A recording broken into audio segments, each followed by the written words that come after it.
guys, welcome back to Medical Coding with Blue. Today's episode is all about a message to new medical coding school graduates, why you should not fear a career in medical coding. If you are brand new to my channel, welcome. I am Blue, I'm a medical coder. Okay guys, so last week when I was at a premiere, there was somebody that was commenting that she's very scared because she just finished her medical billing and coding program and she wants to go look for a job, but she's scared because she doesn't really know and she's not too sure, hasn't taken her test yet, and is feeling this fear. And she says she's very scared. And then I got this other message today where the person says, "Hello, Blue. I just recently graduated from a medical billing and coding program. During the mock CCA, not the actual test, but a mock CCA exam, it was much more in-depth than I expected, and I barely passed, but they passed. Not sure if this is the right field for me. If it was all medical terminology and anatomy and physiology, I think I could do it, but now I'm not sure." Okay, here's the thing. Do not knock yourself out of the game before you even start. You know what this is? This is like, because it's brand new. That's all this is. It is a brand new field. You don't know what you're walking into. Yes, there's going to be some nerves and there's going to be some uncertainty, but you shouldn't knock yourself out even before you begin the process, because then what did you go to school for? And if you're saying, well, if it was just medical terminology and anatomy and physiology, I think I could do it. What do you think we read all day? We read medical terminology. We deal with anatomy and, of course, physiology, the whole gamut, right? We deal with all of that in words, obviously, never with the patients, but always with words. And you think you can do that, but you can't do medical coding? And what do you think the medical coding books are? They're filled with those words. They're filled with the codes for those words. So my advice is this. This is a great career field. Medical coding is a great career field. However, it runs a lot of people off just by being itself. It is a very complex, it is a very dynamic, it is a very scary at times career field. But what else is it? It is extremely fulfilling. It will take you into new directions personally and professionally that you never thought that you would ever go. You will meet and work with some of the most intelligent people you will ever meet in your whole life.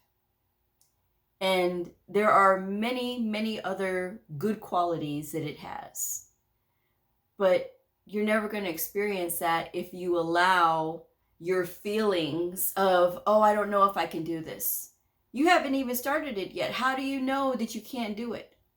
And you say that you barely passed, this person who commented, you barely passed, but you still passed. And yet you're still convinced that you don't think that you can do this, that maybe this career field isn't for you.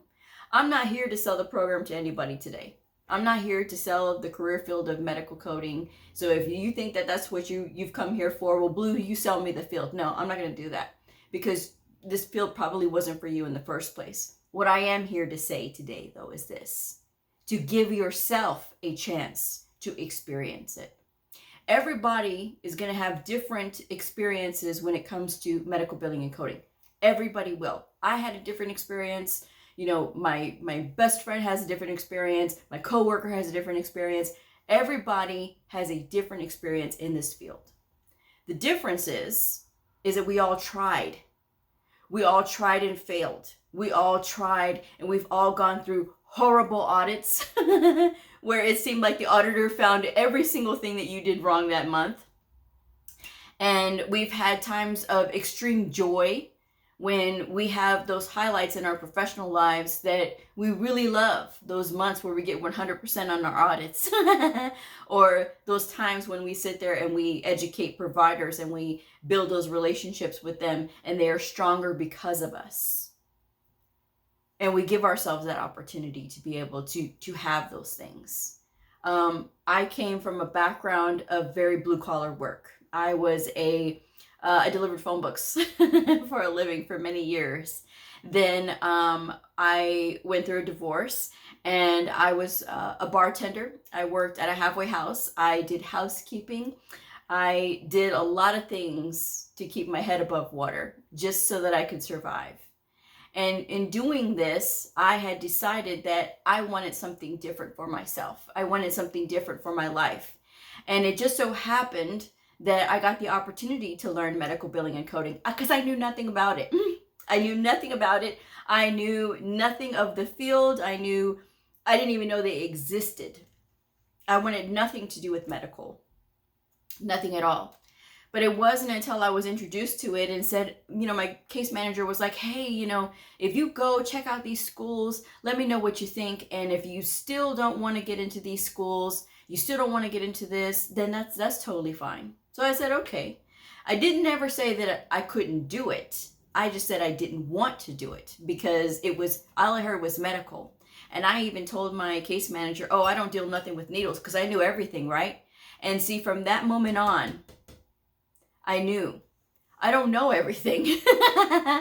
So for you all that are thinking, hey, I'm a student, but I don't think I can do this. You don't know everything. I want to be very straight with you because yes, I am very blunt. A lot of people don't like that, but that's okay. Because there's a lot of people who can accept that I'm telling you all these things because I actually do care. And I'm actually looking out for your best interest when I say to you, it takes hard work. You're going to sweat. You are going to cry.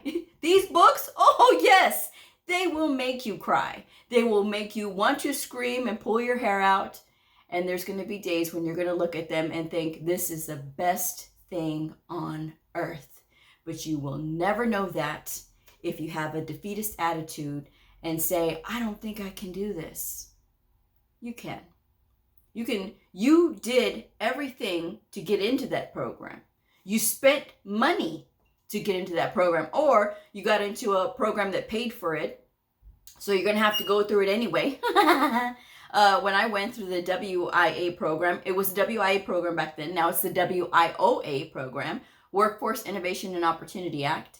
When I went through them, they said you have to get a job in the career field that you are trained, okay, for a certain amount of time. And that was you paying the state back. So I was like, okay, I can do that.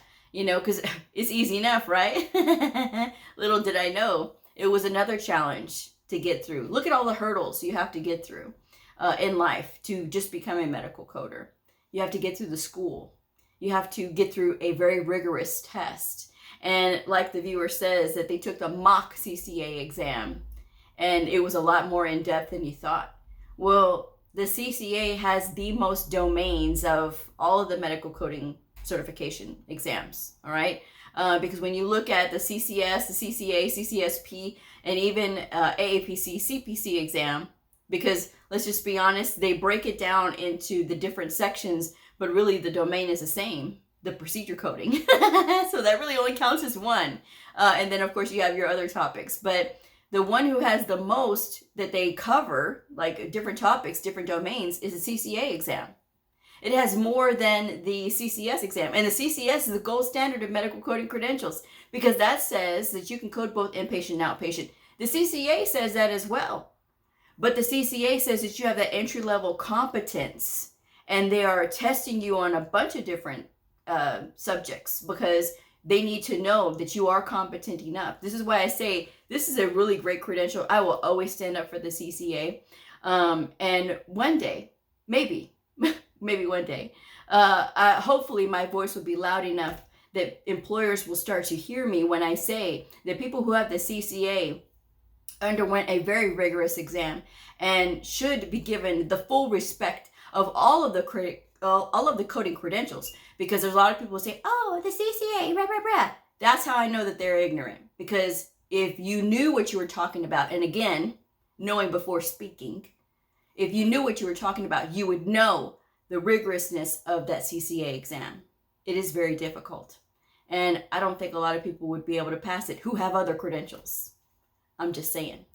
So that's the thing, guys. Don't knock yourself out of a brand new career. Is it scary? Yes, in the beginning, because you're going to feel like you have all of these things, and did you learn anything when you were in school? Are you going to be able to ever get the hang of this? Yes, you will. Because the fundamental concepts of medical coding are the same, from what you learn in school to getting out into the real world. The rules change, though, a little bit, because the facility has its own rules, certain insurances have their own rules, but you will learn this with time. And it's not something that's a huge secret, okay? There is no gatekeeper secrets here on my channel, because I'm very upfront and honest with you all. It takes a lot of research. It takes a lot of study. You have to know medical terminology. You have to know anatomy. The fact that the viewer is so strong with anatomy or anatomy, medical terminology, and physiology is a great thing. But knocking yourself out even before you get in is not going to do you any favors. It's not. Because all it's going to do is undermine your own confidence in yourself. And that's the worst place to be. And there's a lot of people that are like this nowadays. I don't know why. But to me, we are in a generational time. Because it's not just one age group. It is all ages. Because I get people from 18 years old to in their 70s that watch my channel. Okay, I do. I get people all the way in their 70s that watch my channel. Now, the ones that are in their 70s, a lot of them that are just like, hey, Blue, I just watch you for entertainment. Because they like how I encourage people. The reason that I encourage people so much is because I see a lot of people that are out there, and sometimes they're just like, they just kind of go with, whoever's saying something. And this is what they think, this is what they believe, this is what they know. And for me, I don't have anything that I'm trying to sell you guys, because a lot of people that are talking very loudly are having self-minded interests, okay? They are about themselves or their school or their program or their product or whatever it is that they're trying to sell. I don't have anything to sell. Yes, I do have services, but you never see that as a central part of my videos. If you look at any of my videos, you take the time to watch any of my videos, you'll see that the central part of what I talk about is the coder. And it is the career field of medical coding. That's the central part of what I talk about. So yes, while I do have all of my other stuff, and all of it's in there in the description box below if you want to look into any of that stuff, it still doesn't change the fact that I'm here for all of you guys. And I do say things, and it does stop some people. Oh, you know what? I didn't hear that, or I didn't know that. So yeah, this isn't the right field for me. And they'll stop even before they start. And that's okay, because now you haven't invested anything. You've done your research. This was your part, doing your research. So that's great, I think. And the fact that I stop people before they even start, before they get into the program and spend all that money, that's a good thing. I'll be happy all day long. I'll take that all day long. But for the people who get to the program, and then all of a sudden they get to the end, and now they're scared. Now they're scared, and they're like, well, Blue, like the other viewer was like, what's the easiest clinic in medical coding to get into? I will never answer that question. Never. Never, ever. I do know what the easiest clinic is. There's a couple of them that I could say. I'm not ever going to say them. Do you know why? Because on my channel, it is for strong medical coders. It is for medical coders who want to take this thing seriously, who are going to face their fears straight in the face, and they're going to confront their fears, and they're going to go through those things. They're going to go through those uncomfortable times. Because as I've said before, you have to get comfortable with the uncomfortable. You're going to be uncomfortable because you don't know what you're doing. You're going to be brand new to not only a field, but now you have to learn how the electronic medical record works. You have to learn about how the encoder works. Oh yeah, by the way, you have to learn how to talk to providers who either are really friendly or really egotistical. And you got to find a way to get through to them. You got to find a way to communicate with them. Because it is possible. No matter how difficult the provider. I've had a lot of difficult providers. And I can say there's really only been 2 in my career. And I've been a medical coder since 2008. There's only been 2 that I have not been able to reach. And that was a personal choice on their part. I was still available to them. But there was only been 2.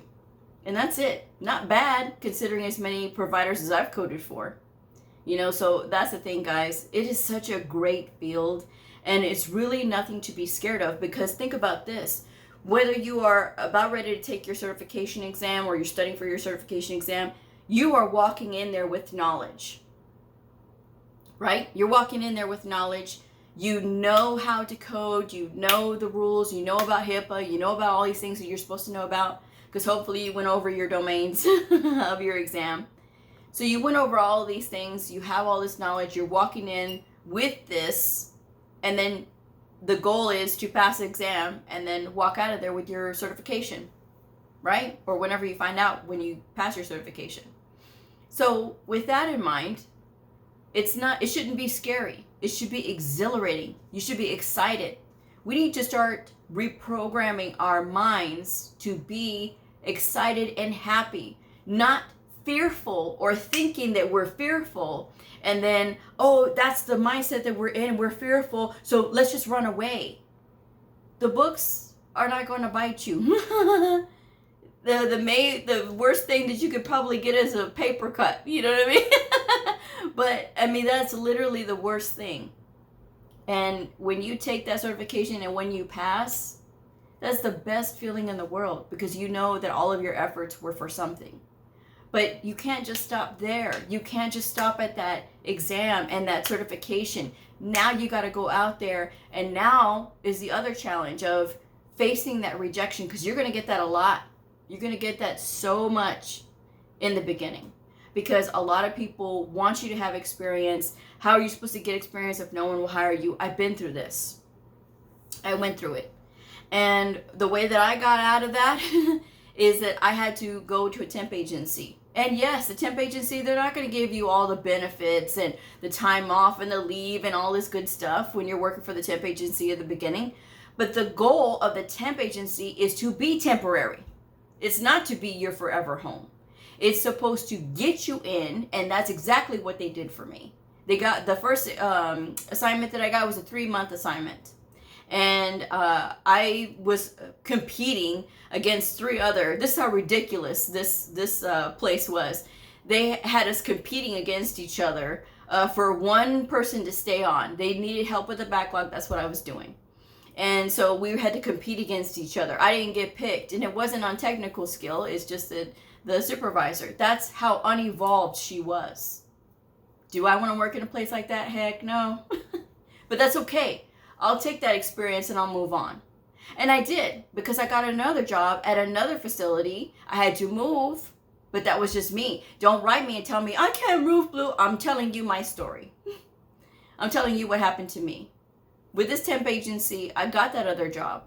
And I was at that other job for 8 months. And you know, all the critical things I learned there is what landed me my forever home here. I was only there for 8 months. And I got progressively more money every single time. So the first place I made good money. Sure, that was great. The second place, okay, this is even better. All right, this is awesome, because I got a pretty good jump there. And then when I got here, it was an even bigger jump. I was like, oh, okay, not bad for less than a year's time, because it was not even a year yet by the time I got here to my forever home. So that's something for you guys to think about. You know, you're too busy thinking about why you can't do it, it's too hard and blah, blah, blah. Think about this. You got a lot more knowledge than you think you do. You really do. But you need to start giving yourselves more credit than you have. If you are really truly committed to this and you studied and you've done your preparation, you start applying for these places, or you get signed up with a temp agency and they give you those assignments, you make those connections, you get in, and then you can start your career. And yes, you're going to come into a bad audit. I've had many videos on my channel talking about bad audits. If you get a bad audit, it's okay. Pick yourself up, dust yourself off, and learn and move on. Audits are not meant to put you down or anything. They're meant to help you to learn. Now, yes, there are some auditors that should never ever be an auditor. I've seen that in my career too. But for the most part, they're not all like that. As long as you can provide a reason why you chose what you did, and you can back it up with a coding guideline. And if you're taking part in that coding guideline challenge, good for you. You have to read the coding guidelines 4 times in the month of October. We still have time. We're only on the 17th, 18th tomorrow when this will be airing. So there's still time where you can read it a couple of times. You guys can do it. I know you can. But knowing those coding guidelines is going to help you. It's going to be key to your defense if you ever have to defend yourself. But we learn from those things and we move on. You talk to any veteran medical coder and they will tell you that they've had a bad audit. I've had a bad audit before too. But you learn from them and you move on. And then you never make those same mistakes again.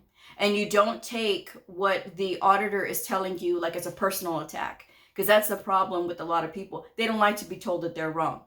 Look at how many times I have to correct people on my name. People will consciously spell my name B-L-U. I'm not like Bleu Cantrell, okay? I'm Bleu, like medical coding with Bleu, B-L-E-U. And people get offended when I say, my name is B-L-E-U, not Bleu, B-L-U. Wow, really? You're offended because I corrected you? And you're a medical coder? Okay. Don't be like this, folks. Do not be like this. Because again, if somebody is correcting you because they have a legitimate reason to correct you, take that and be like, oh, you know what? My apologies. That would have been the more appropriate response. It's the same thing when you make a mistake on an audit. My apologies. Now I understand, because a good auditor will tell you why. And a good auditor will explain to you and give you those references. That's what a good auditor will do. But it takes you to be a good medical coder to understand that. And how do you become a good medical coder? By giving yourselves those opportunities to get in, to apply for different places, not just the entry level, not just say, oh, I want to get into the easiest clinic, because you'll never learn that way. Because trust me, somebody's already got the easy clinic taken care of wherever you're applying. They've got it all taken care of. Don't worry about that. You are going to be more experienced if you are taking whatever people don't want. Because now if you have something that people don't want, you have the opportunity to make it your own, which is exactly what I did when I started coding for Profi. Nobody at that facility that I was at before I got here wanted to work in Profi. But I said, yeah, sure, I don't know to be scared of it. They had told me that people had quit because they didn't want to do it. It was too hard. But what did I do? I got in there, I dug, I listened, I learned. I was quiet so that other people could explain things to me. And that's how I learned. And that's how you will learn.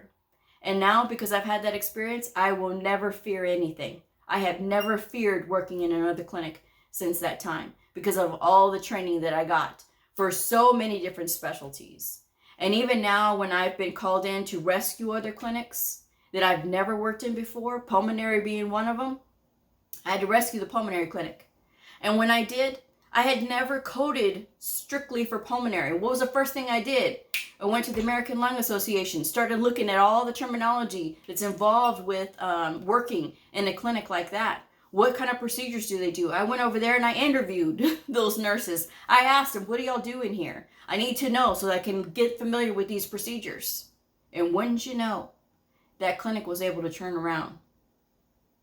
So that's the thing that you have to do, is start being proactive and stop being so scared, folks. Stop being scared. Don't be scared of a great career field that is just waiting for you. Instead of you being oh meek and no, don't do that. Don't do that, guys, because you're going to stop yourself from having a great career that can last you. It's going to be fulfilling for you. And again, if you want to do something, if you want to really change your life and be in a fulfilling place, because again, this is not a dress rehearsal. Life is okay, this is the showtime. And even if this is your second or third career or your second or third time out there, that's okay. You can still make it. But you have to give yourself a chance. I'm just saying. So I'm going to wrap this one up. Thank you guys so much for joining me. Good luck out there. Take that test. Get out there, find that job, and get that career. And I will see y'all next time. Bye.